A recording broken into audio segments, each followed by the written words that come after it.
Alright, I'm back. In this video, I'm going to go ahead and take more of a technical approach. We're not actually going to work on much, but what I'm going to do is I'm going to break down what's happening here and how this whole simulation thing works in XSI so you can further understand it, because you truly have to understand what's going on under the hood in order to be able to work with dynamics efficiently and pretty much at all. Okay, so let's get working here with dynamics. Let's dig underneath the engine here and see what's going on, how this works and what powers it. Okay, so the first thing to understand about dynamics is that dynamics are powered by a dynamics engine. There's a simulation engine, a dynamics engine, that's powering all of these things. All these different reactions and actions are being driven by an engine, a dynamics engine, that's calculating everything behind the scenes and making all this stuff work. So XSI comes with two different dynamics engines. It comes with one called ODE, which is an open dynamics engine, and it comes with another one created by AGEA called the PhysX engine. So what's the difference between the two? Well, before we get into that, let me show you how you can switch between one engine and the other. Okay, it's pretty simple. We'll go up here to File, and then we'll go down to Preferences. In Preferences, we're going to go ahead and we'll go down to Simulation, which is located right. It's located right down here. So we'll click on that, Simulation, and over here we have the Simulation menu. We don't have many options. Really, we only have a couple. We have a rigid body dynamics engine, which is set by default to the AGEA PhysX engine. If we click on the drop down box, here's the ODE engine, the Open Dynamics engine. Okay, now the AGEA PhysX engine is selected by default. If you want to switch engines, just go ahead and select the other engine and click on Apply Now, and they'll switch engines for you.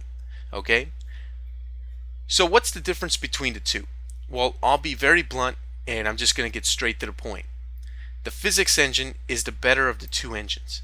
It's very accurate. It's as accurate as the ODE engine, but it's better optimized and has much better performance. There's things that you can do with the PhysX engine that you just can't do with ODE. You also have more constraints available to you, which is a good thing, and we'll get into constraints later. Okay, I'm not talking about constraints as in limitations, which is a bad thing. I'm talking about constraints as in a tool that you use with dynamics, and we'll talk about that in a future video along with this tutorial. Okay, you want to keep it at the AGEA PhysX engine because the PhysX engine is just simply awesome, for lack of a better description. It's awesome. It's fast. It's high performance. It can calculate tons and tons of simulations and tons of objects colliding with each other with a very high performance output. So you want to stick with PhysX. If you want to use ODE, you can. Sometimes you may have to for whatever reason, but try to use PhysX as much as possible and take advantage of it because it's so powerful, it's so robust, and the performance is just amazing.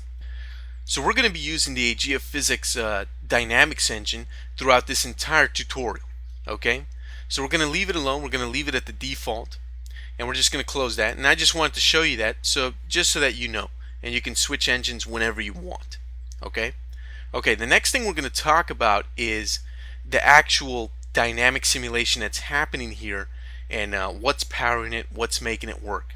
Okay, to understand that, we have to go into the Explorer and do a little bit of exploring. No pun intended. So let's go ahead and let's open up an Explorer view by hitting 8 on the keyboard. And here's our Explorer, and the scope is set to scene root. So here's all the objects in our scene, our light, default light, our cube here, which is the table surface, cube 1, which is the cube that falls on top of the table surface, and here's the gravity. Okay, whenever you create rigid bodies in XSI, automatically an environment is going to be created for you, a simulation environment. Okay, so what's a simulation environment? The simulation environment contains everything. Think about the simulation environment like the universe. Everything's going to happen in that little universe, in that simulation environment. Okay, and everything goes in that universe. In the real universe, we have gravity, we have black holes, we have planets, we have stars, all kinds of different objects. We have matter. Okay, think of these objects like these cubes here as the matter of your little universe inside of XSI. The gravity is, well, the gravity that powers the gravitational force in this little universe. But all of these objects have to be contained inside of a universe. And that little universe in XSI is the simulation environment. Okay, we can't see it here, so we're going to have to change the scope of the Explorer. So I'll click over here where it says Scene Root, and I'll select Environments. And once I do that, you'll see that we have a list of environments. Let me collapse this real quick, and you see this environment right here. I can rename this environment, and doing that is going to make things a lot easier for me because I'll have a better understanding of what's going on. So I'll hit F2 with that environment selected, and I'll rename it to, say, My Universe. Pretty original, right? Okay, so there's the list of environments. We can have more than one environment. That is to say, we can have several of these little environment universes here. Okay, so we can have different simulations for different things. So if we have a very large scene where we need a simulation of, say, a ball bouncing somewhere, and then we need another simulation of something else happening, like, say, a blender with several things inside bouncing around when the blender's turned on, we can have different environments. Of course, we can have everything in one environment. So it really depends on how you want to organize your scene. Right now we have one environment. It's called My Universe. All right. This environment was created automatically for us when we created these rigid bodies. By default, when you have a brand new scene, there are no environments in the scene, no simulation environments at all. You can create one manually, and you can do that pretty easily, and I'll show you in a moment how to do that. Or you can create rigid bodies, and if XSI says, you don't have an environment in your scene yet and you're trying to create rigid bodies, here, let me create an environment for you automatically.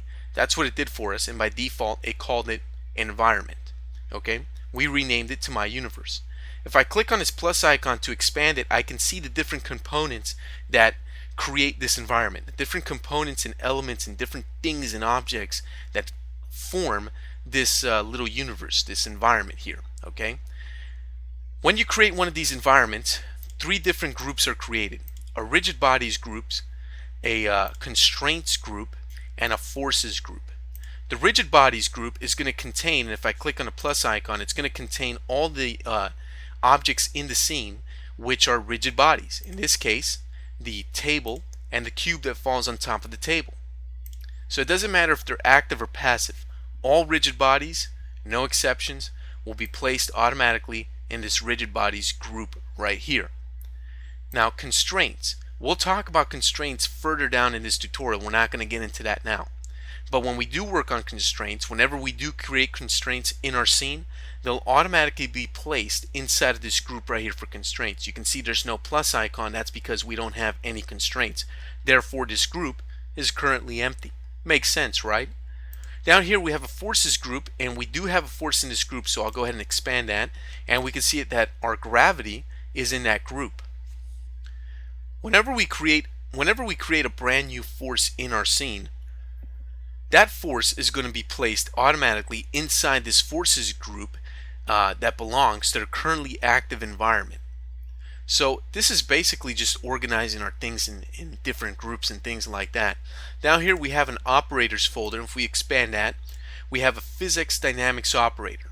Now, depending on which dynamics engine you're using, that'll determine what you see here. Since we're using PhysX, you're going to see PhysX right here in the name of the dynamics operator. If we click on this little icon here, this little black icon, it's going to open up the Physics Dynamic Operator PPG.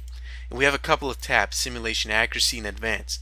We're going to get into that pretty deep later on in another video. Right now is not the time to get into this. So let's close that PPG. This operator controls the simulation in XSI. We also have a simulation time control here, which is created by default for the environment. And if we click on this little gradient square gray icon here, we can open up the PPG. And we have control to the simulation time control parameters. And we'll talk about that more later. So let's close that. And then down here we have a folder for cache, or caches. And we'll see down here we have a scene root environment cache. And if we click on the PPG there, or click on the little character icon there, we open up the PPG for this. And we're not going to get into this just yet. We'll talk about caching later for optimizing your workflow here when working with dynamics. Okay, So that is the quick and dirty here of what makes up the simulation in XSI. So just to recap, when you create any rigid bodies in an empty scene in XSI, XSI will create a simulation environment for you automatically, because you cannot have a simulation without a simulation environment.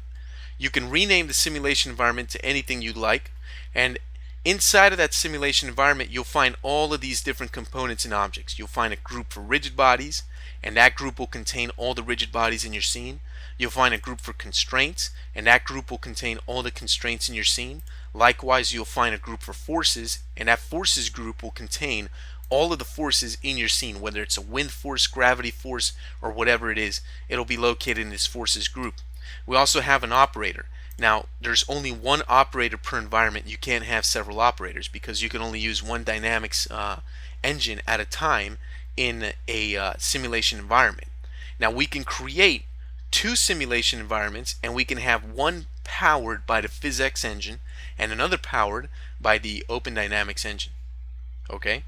We also have the simulation time control, and then the cache is down here. Alright? Okay.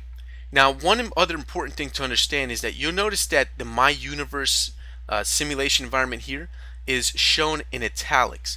What that means is that this is the currently active environment.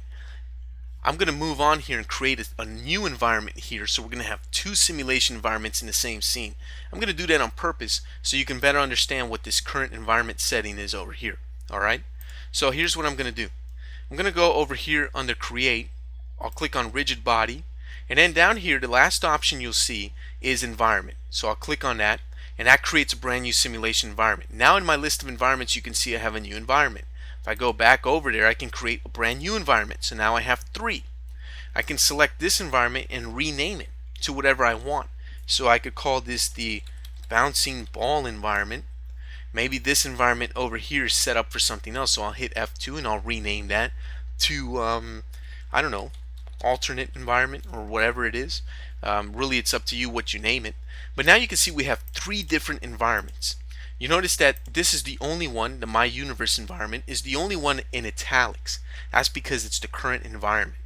That's the current one that's active and working. Okay? So we can select the Bouncing Ball environment, and if we right click and open up this menu, we can select this option that says Set as Current Environment. If I do that, now you notice down here I can expand this, and we don't have anything in here. This is the current environment right now. The Bouncing Ball environment is the currently active environment. So XSI gives you the flexibility of working with different environments in your scene. So we can create as many environments as we need to create different simulations. Okay? So that's very important to take into account. We can also do something else pretty interesting here for environments. Say for example we set up all these different environments, and at the end when we're ready for production and we decide to do our final scene, our final render, our final simulation, you decide, okay, I've changed my mind. What I want to do now is I want to keep all these different environments or all the simulations from these environments, but I want them to be all under one environment. Say for example, I no longer want to have three environments. I want to combine them all, merge them all into one. We can do that. You can select all of these environments just by holding on Shift. Once you have them all selected, click on any one here. I'll click on the first one, and then you can click on this option here that says Merge Environments. And you can click on that, and what happens is that all of the environments will be merged into one, as you can see here. So now I can expand this. I only have one environment, but if I did have any simulations in those other environments, they'll be transferred over to this simulation environment, and now all of the simulations in my scene are controlled by this one simulation environment. So it's pretty useful and pretty neat feature here for merging all those environments and just cleaning things up when working with environments.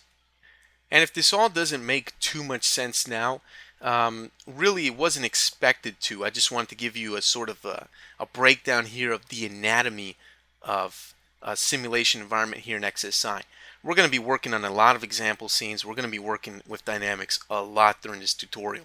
So by the time it's all said and done, you'll understand this more in depth, and you'll have a much stronger and more advanced understanding of how these simulation environments work and how they relate to what you're trying to do here in XSI. Okay? Alright, so that's going to end it for this video. I'm just going to go ahead and end this now, and I'll see you in the next one, and we'll pick up and continue going with dynamics in XSI.